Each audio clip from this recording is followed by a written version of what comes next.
నమస్తే, welcome to Disha TV. ఏదైతే micro finance పేరు మీద రమావత్ మధు చేసినటువంటి ఏదైతే స్కామ్ ఉందో దాదాపు 100 మంది బాధితులని వాళ్ళు చెప్తా ఉంటే ఇప్పుడు నిజంగా అడ్వకేట్ బాలాజీ గారు 1000 మంది బాధితులు ఉన్నారు. నల్గొండ వేదికగా దేవరకొండ వేదికగా 1000 మంది బాధితులు ఉన్నారు. ఎవరు బయటికి రావట్లేదని కూడా చెప్తా ఉన్నారు. వారితో మాట్లాడే ప్రయత్నం చేద్దాం. అన్న చెప్పండి, అసలు వాళ్ళేమో కేసును పక్కదారి పట్టించేట అటు అడ్వకేట్ సుబ్బారావు కావచ్చు, ఇటు సంబంధించినటువంటి మంగ్లీ పేరు మీదనే ఈ కేసు మొత్తం నడుస్తుంది. బాధితులు ఎవరు కూడా బయటికి రానటువంటి పరిస్థితి. వాళ్ళేమో 100 కోట్లు 150 కోట్లు అంటున్నారు. మీరేమంటారు దీని గురించి? వాస్తవానికి నల్లగొండ కేంద్రంగా జరిగిన ఏదైతే మనీ ఇప్పుడు ఈ మైక్రో ఫైనాన్స్ పేరిట జరిగిన మోసము దాదాపుగా 1000 కోట్ల స్కామ్. 1000 కోట్ల స్కామ్ ఇది. 150-200 కోట్ల స్కామ్ అనేది వీళ్ళు కావాలని చెప్తున్నది. ఇది సైడ్ ట్రాక్ చేయడానికి చెప్తున్నది. 1000 కోట్ల స్కామ్ ఇది. ఏదైతే బాలాజీ నాయక్ ఉన్నాడో అక్కడ ఆడ వద్దిపట్ల తండా అనేది చూడండి, ఆయన మీద ఆల్రెడీ కేసులు ఉన్నాయి బాలాజీ నాయక్ మీద. ఈయన నల్లగొండ కేంద్రంగా జరిగిన మోసం ఇది. మరి 1000 కోట్ల స్కామ్. ఈరోజు బాధితులు ఎందుకు కొంతమంది భయపడుతున్నారంటే, మీరు గనక మీడియాలో పోతే, మీరు గనక లీగల్గా పోతే మీకు డబ్బులు రావు, మీకు డబ్బులు ఇవ్వమని భయపెడుతున్నారు. తండాల్లో ఉన్నారు. మీరు చూడండి ఒకసారి, మిర్యాలగూడ, వద్దిపట్ల, దేవరకొండ, చందంపేట, ఆల్రెడీ ఇప్పుడు సింగరేణి కాలనీ, తర్వాత గుర్రంగూడ, ఏదైతే లంబాడ ప్రజలు ఇక్కడ వలసలకు వచ్చి హైదరాబాద్లో కేంద్రంగా ఉంటున్నారో మీరు చూడండి, వాళ్ళని ఆటో తోలుకొని నిజంగా వాళ్ళు జీవితం మొత్తం సంపాదించి వాళ్ళు ఏదైతే ఇల్లు కట్టుకుందాం, లేకపోతే పిల్లలకు పెళ్ళిళ్ళు చేద్దాం, లేకపోతే ఒక ఇల్లు కొనుక్కొని వాళ్ళ ఫ్యామిలీని సెట్ చేద్దామని దాచుకున్న డబ్బులు మొత్తం, ఇంట్లో ఉన్న బంగారం మొత్తం అమ్మి మొత్తం ఆ డబ్బులు మొత్తం వీళ్ళు కట్టారు. వీళ్ళు లగ్జరీకి అలవాటు పడి, నల్లగొండ జిల్లా కేంద్రంగా జరిగిన ఇష్యూ ఇది. వాళ్ళకు ఒక నాయకుడు, నల్లగొండ జిల్లాలో ఉన్న ఒక ప్రధాన నాయకుడు ప్రభుత్వంలో ఉన్నాడు. ఆ నాయకుడు కాపాడిండు కొన్ని రోజులు. ఏదైతే వాళ్ళిద్దరి మధ్య కొంచెం అధికార పార్టీ నాయకుడే కాపాడిండు. 100% తర్వాత అన్ని బయట పెడతాం. ఇప్పుడు బాలాజీ ఏదైతే మోసం చేసిన బాలాజీ, రమావత్ మధు, వీళ్ళంతా అన్నదమ్ములే. రమావత్ మధు, రమావత్ బాలాజీ, వీళ్ళంతా అన్నదమ్ములే. వీళ్ళ టార్గెట్ ఏంది? తండాలో ఉన్న పేద గిరిజనులు వాళ్ళకి షోయింగ్ చేయడం. దాదాపుగా 10-15 ఫార్చునర్ కార్లు వేసుకొని గోల్డ్ రింగులు, మెడలో గోల్డ్ చైను, మొత్తం బ్రాస్లెట్లు, గోల్డ్ బ్రాస్లెట్లు, వాళ్ళు ఒకేసారి. అంటే వీళ్ళ దగ్గర బాగా డబ్బులు ఉన్నాయి. మరి ఇన్ని డబ్బులు ఎట్లా వచ్చినాయి మీకంటే, మేము షేర్ మార్కెట్లో పెడుతున్నాం, మాకు డబల్కి డబల్ వస్తున్నాయని జనాల్ని నమ్మబెట్టరు. మీకు కూడా నేను 10% వడ్డిస్తా, 20% వడ్డిస్తా, మీరు మాకు ఇవ్వండి అని చెప్పి వాళ్ళని నమ్మబలికారు. పేద గిరిజనులు, లంబాడీలు ఏం చేసారు?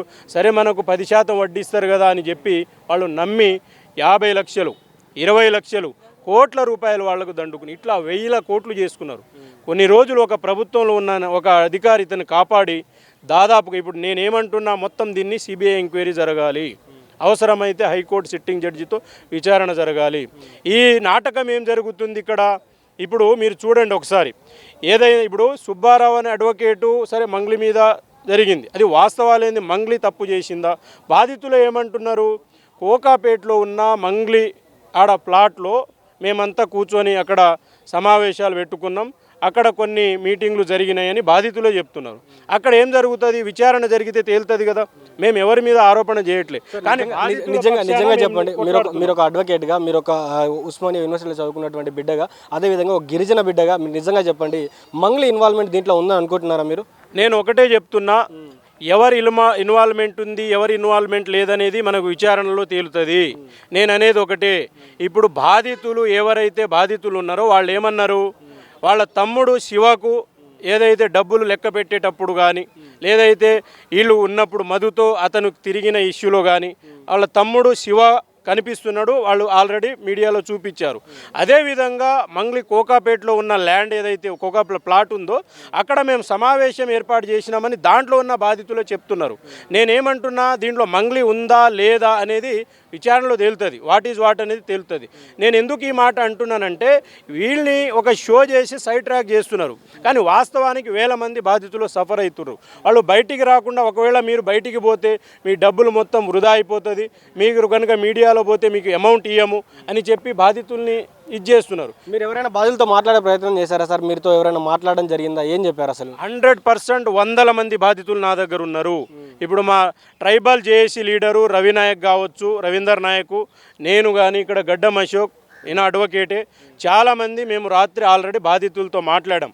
వాళ్ళు ఒకటే చెప్తున్నారు, అన్నా మేము కనుక మీడియాలోకి వచ్చి కొంచెం లీగల్గా పోతే మమ్మల్ని బెదిరిస్తున్నారు, మమ్మల్ని భయపెడుతున్నారు, మీ డబ్బులు రావు అని చెప్పి భయపెడుతుర్రన్నా, మా పక్షాన మీరు కొట్లాడండి అన్న అని చెప్పి లబోదిబోం అంటున్నారు చాలామంది. మేము వాళ్ళతో మాట్లాడినాం, మీటింగ్ పెట్టినాం. మీరు చూడండి, ఒక వారం రోజులు 100 మందితో నేను మళ్ళీ మీ మీడియా ముఖానికి వస్తాను. నేను 100 మంది బాధితులు తీసుకొస్తారా? 100 మంది బాధితులు వస్తారు, వేల మంది బాధితులు ఉన్నారు తండాలో. విత్ ప్రూఫ్స్ వస్తారా? వాళ్ళు ఎంత డబ్బులు కట్టారు ఆ ప్రూఫ్స్ వస్తారా? 100% అన్ని ప్రూఫ్స్తో వస్తాను. వేల మంది బాధితులు ఉన్నారు, నాట్ ఓన్లీ 100 మంది, వేల మంది బాధితులు ఉన్నారు. నేను ఏమంటున్నా, మిమ్మల్ని కూడా అవసరమైతే ఛానల్ తీసుకొని వెళ్తా. వద్దిపట్ల ప్రాంతం పోదాం, సూసైడ్ చేసుకున్నారు దీని మీద. ఇది చిన్న ఇష్యూ కాదు. ఆల్రెడీ బాలాజీ నాయక్ వద్దిపట్ల ఏదైతే ఇల్లుందో వాళ్ళది, ఇప్పుడు మీరు చూడండి, ఈయన మీద కేసు ఉందా? బాలాజీ నాయక్ రమావత్ మధు వీళ్ళ తమ్ముడే. వీళ్ళ మీద ఆల్రెడీ కేసులు ఉన్నాయి. వీళ్ళ ఇల్లు పగలగొట్టిరు, ఊర్లో మొత్తం ఒకేసారి ఇంటి మీద పడి ఫర్నిచర్ మొత్తం ధ్వంసం చేసిరు. బాధితులంతా వాళ్ళ ఇంటి మీద పడేసరికి వీళ్ళు ఎక్కడో పారిపోయి ఆల్రెడీ వెళ్ళిపోయారు. తర్వాత అక్కడ ఎస్పీ గారి ఇళ్ళని పట్టుకొని వాళ్ళ ఆస్తులు అటాచ్ చేశారు. మేము ఇక్కడ ఏమంటున్నాం, 100 మంది బాధితులు ఆల్రెడీ తండాలో ఉన్నారు. వాళ్ళు ఆల్రెడీ మైక్రో ఫైనాన్స్ పేరు మీద వాళ్ళు మోసపోయారు. వాళ్ళు కూడా అదే చెప్తున్నారు, ఆల్రెడీ మా కేసు సిఐడి దగ్గర ఉంది. ఈ కేసు సిఐడి దగ్గర ఉన్నప్పుడు కూడా ఎందుకు ఇంత హల్చల్ చేసి మంగ్లీ పేరుని కావచ్చు, సుబ్బారావు కావచ్చు, వీళ్ళందరూ దీన్ని ఎందుకు హైలైట్ చేస్తూ ఉన్నారు? ఇది ఆల్రెడీ సిఐడి చేతిలో ఉంది, మేము ఆల్రెడీ బెయిల్ మీదనే బయటకు వచ్చి తిరుగుతున్నాం కూడా రమావత్ మధు చెప్పడం జరిగింది. ఇప్పుడు నేను ఒకటే అంటున్నా, ఇక్కడ ఏమవుతుంది, అధికారుల్ని కొంచెం వాళ్ళు లాబింగ్ చేసుకొని అధికారుల్ని కూడా చిన్న చిన్న కేసులు వేసుకొని ప్రశాంతంగా తిరుగుతున్నారు. వాళ్ళు ఇక్కడ ఏం జరగాలి, నిజంగా ఎంక్వైరీ చేసి ఎన్ని కోట్ల ఇళ్ళు స్కామ్ చేశారు, బాధితుల దగ్గర ఎన్ని కోట్ల ఇళ్ళు వసూలు చేశారు, మరి బాధితులు ఎంతమంది ఉన్నారు, వాళ్ళకి ఎంతవరకు న్యాయం జరిగింది, అది కదా జరగాల్సింది. అరే వాళ్ళు 1000 కోట్లు స్కామ్ చేసుకొని కొంతమంది అధికారులు కొంచెం అమౌంట్ వాళ్ళు ఇది చేసుకొని వాస్తవాలకి మరి ఎవరికి ఇచ్చిర్రు అంటే చిన్న చిన్న కేసులు వేసుకొని ఏమైనా అడిగితే బాధితులు పోయి మీద పడితే అరే వాళ్ళ మీద కేసులు అయినాయి కదా, ఆల్రెడీ వాళ్ళు సిఐడి ఎంక్వైరీ జరుగుతుంది కదా, ఎంక్వైరీల మీద కాలయాపన జరుగుతుందని అంటున్నా నేను. ఒక సిట్టింగ్ జడ్జితో విచారణ చేపియండి. ఇప్పుడు ఎవరైతే 1000 మంది బాధితులు ఉన్నారో వీరితో మీరు ఫ్యూచర్లో ఏమైనా కేసులు పెట్టించే అవకాశం ఉందో? వీళ్ళందరితోటి కేసులు పెట్టించి వీళ్ళ తరపున పోరాడే అవకాశం ఏమైనా ఉందా? మీరు 100% పోరాటం చేస్తాం. ఎందుకంటే 100% కేసు పెట్టిస్తాం. హైకోర్టులో వీళ్ళ మీద ఆల్రెడీ మేము అంతా నడుస్తున్నది, వాళ్ళతో మాట్లాడినాం.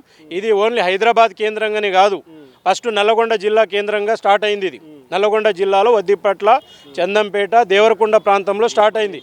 ఈ వ్యక్తులు కూడా ఆ ప్రాంతానికి చెందిన వ్యక్తులే. ఎవరు? బాలాజీ రమావత్, మధు రమావత్. వీళ్ళు కాపాడుకోవడానికి సెలబ్రిటీని వాడుకుంటున్నారు, వీళ్ళు బయటపడడానికి.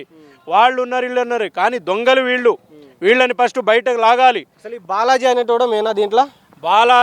బాలాజీ అనేటోడు మెయిన్ ఫస్ట్ స్టార్ట్ చేసింది. వీళ్ళు ఏం చేశారు, లంబాడి ప్రజల్ని నమ్మియాలని చెప్పి పూజారి వేషం వేసారు వీళ్ళే. అంటే దేవుళ్ళ వేషం, కాషాయం బట్టలు వేసి ఆ కాషాయం ముసుగులో దొంగ పనులు చేసిర్రు.